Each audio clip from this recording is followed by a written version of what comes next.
Você gosta de poemas? Se a resposta for não, assista esse vídeo porque ele pode ser proveitoso para você. Agora, se você gosta, também fica aí ligado, porque ele também pode ser proveitoso para você.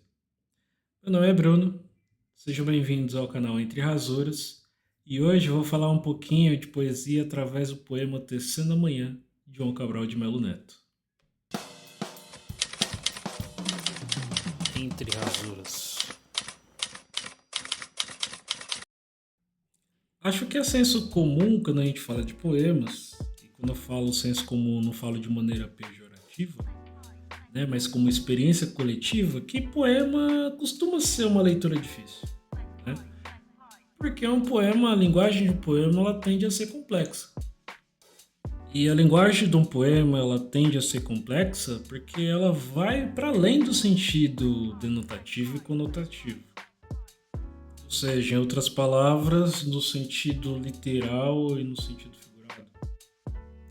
Além disso, a gente pode dizer que um poema, na sua essência, ele é inútil também, né?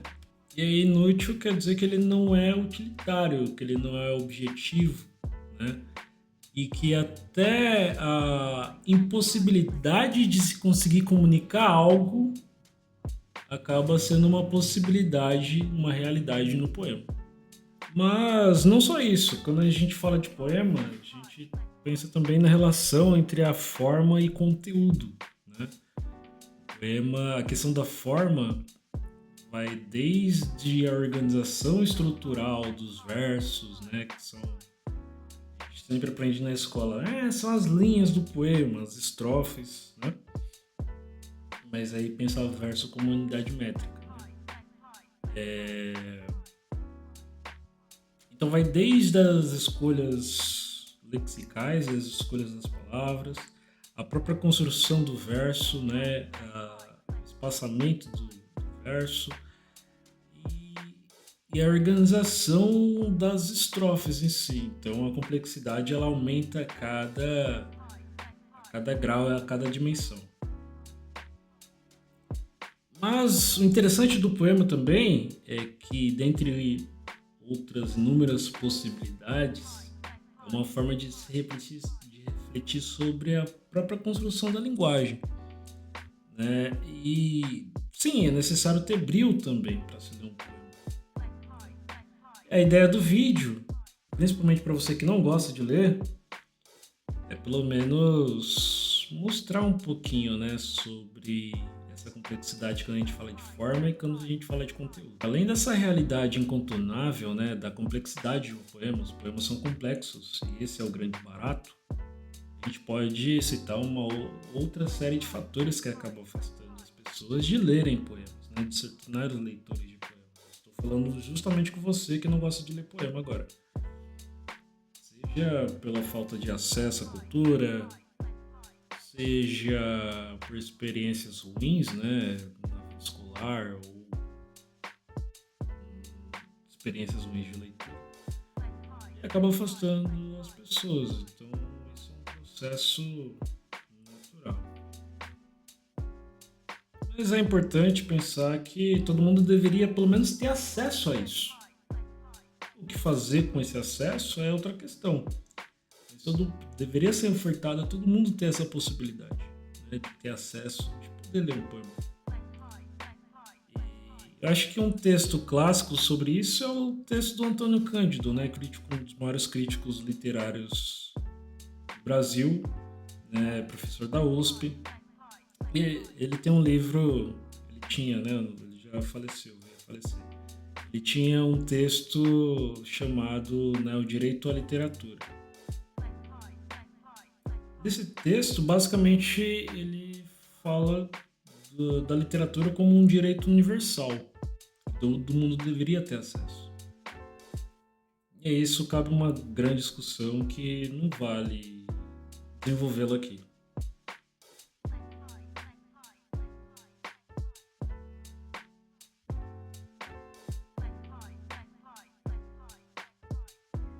Agora, falando propriamente do autor, né, no caso, o escritor João Cabral de Melo Neto, também não vou me alongar muito sobre a vida dele, mas basta saber que ele foi um poeta pernambucano, nascido no Recife em 1920, veio a falecer no Rio de Janeiro em 1999.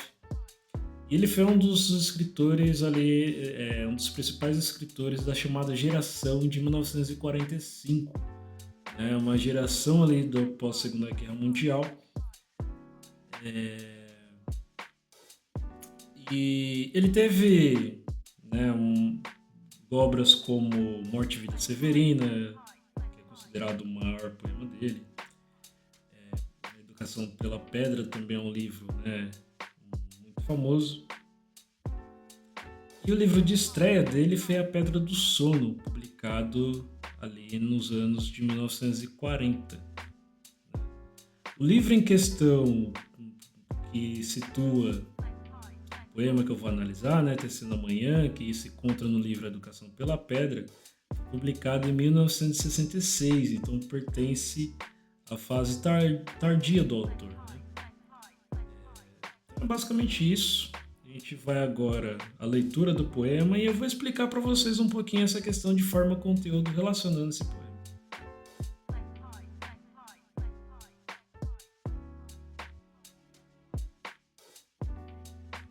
Tecendo Amanhã. O galo sozinho não tece uma manhã. Ele precisará sempre de outros galos. De um que apanhe esse grito que ele e o lance a outro. De um outro galo que apanhe o grito que um galo antes e o lance a outro. De outros galos que com muitos outros galos se cruzam. Os fios de sol de seus gritos de galo.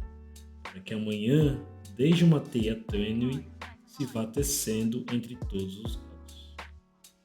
Se encorpando em tela entre todos, se erguendo tenda onde entrem todos, se entretendendo para todos no todo, amanhã que plana livre de armação. Amanhã, todo de um tecido tão aéreo que tecido se eleva por si, luz balão. É difícil, né, ou até impossível esgotar as possibilidades de leitura de um poema. E aqui eu também não pretendo uma análise profunda, né? Eu só vou pegar algumas imagens e alguns elementos, principalmente da primeira estrofe, para abordar aqui. E aí eu queria começar com essa imagem do galo, né? O galo e a relação com a manhã. O galo anunciando a manhã e ao mesmo tempo construindo. A gente pode pensar também no título, né? A ideia de tecer amanhã. Tecer remete a tecido, então uma construção, os fios. Isso aparece ao longo da primeira estrofe.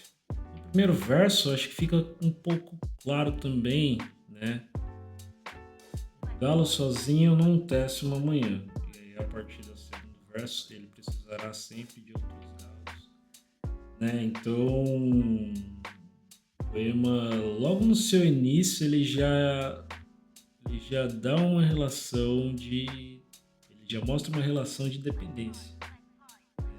E aí, cabe um elemento interessante também do poema, que é mais evidente na primeira estrofe.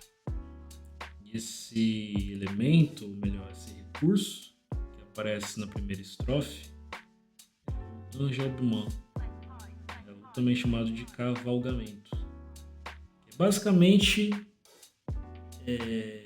uma dependência sintática do primeiro verso. Né? E quando eu falo de sintática, eu estou falando de construção da frase, construção do sentido de uma frase, né? Que precisa ser complementado com o verso seguinte.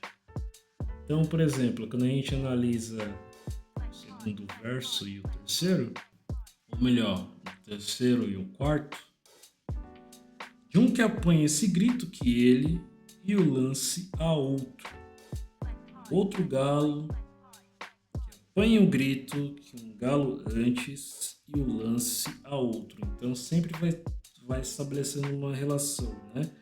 De um verso com complemento no verso seguinte. E isso é um recurso popular no poema, né? No gênero poema, Mas aqui ele acaba assumindo uma outra função, né? Um poema sempre também tem a questão do sentido por trás. E aqui estabelece um sentido de dependência também, né? Que mistura-se com a ideia central do poema. Que, na verdade, os gritos dos galos, né, são como fios. E aí o poema também permite a gente fazer associações com nossas experiências reais, ou, ou possibilidades imagéticas de imagens aqui, de associações. O caso do fio relacionado ao tecido. E aí a ideia de construção da manhã, através dos fios elaborados pelos galos. Já na segunda estrofe, as palavrinhas tenda, tela, todo, que remete-se sempre à questão de cobertura, né? E o todos como coletivo, coletividade, também dá essa ideia, né, de sol, de manhã. E qual o principal sinal da manhã? O céu claro, certo? Então, dá essa ideia também de firmamento, né? E aí, isso é interessante no poema, porque um poema, uma leitura, ele também deixa a possibilidade de a gente ir formando diferentes imagens e aí associando-as, e assim a gente vai estabelecendo uma construção de sentido. Também é interessante citar uma outra passagem do Antônio Cândido nesse livro aqui, ó, na sala de aula, que é basicamente um caderno de análises, né, de poemas. Esse livro aqui ele serve como uma introdução também de como se lê um poema. Então eu vou pegar um trechinho aqui de uma passagem aqui do Antônio Cândido que ele fala justamente sobre as diferentes dimensões da leitura de um poema, né, e como se chega na sua profundidade e qual a importância de chegar na profundidade de um poema. Nós sentimos que a beleza de um poema se localiza na camada aparente, a dos elementos estéticos, onde se enunciam significados ostensivos, que basta para uma leitura satisfatória, embora incompleta. Mas a força real está na camada oculta que revela o significado final e constitui a razão dos outros. E é interessante a gente fazer esse exercício de chegar na profundidade de um poema, porque às vezes a gente acaba até compreendendo melhor nossa própria linguagem, né? Então, a questão em jogo é a maneira de como se comunicar uma mensagem. E essa é uma particularidade que o poema tem que a maioria dos outros gêneros, até gêneros literários, não tem. Então é isso, pessoal. Curta o vídeo, compartilhe se você gostou e comente aí embaixo, né, quais as razões que levam a você gostar de poema ou que levam a não gostar, beleza? Então, obrigado pela atenção e até a próxima.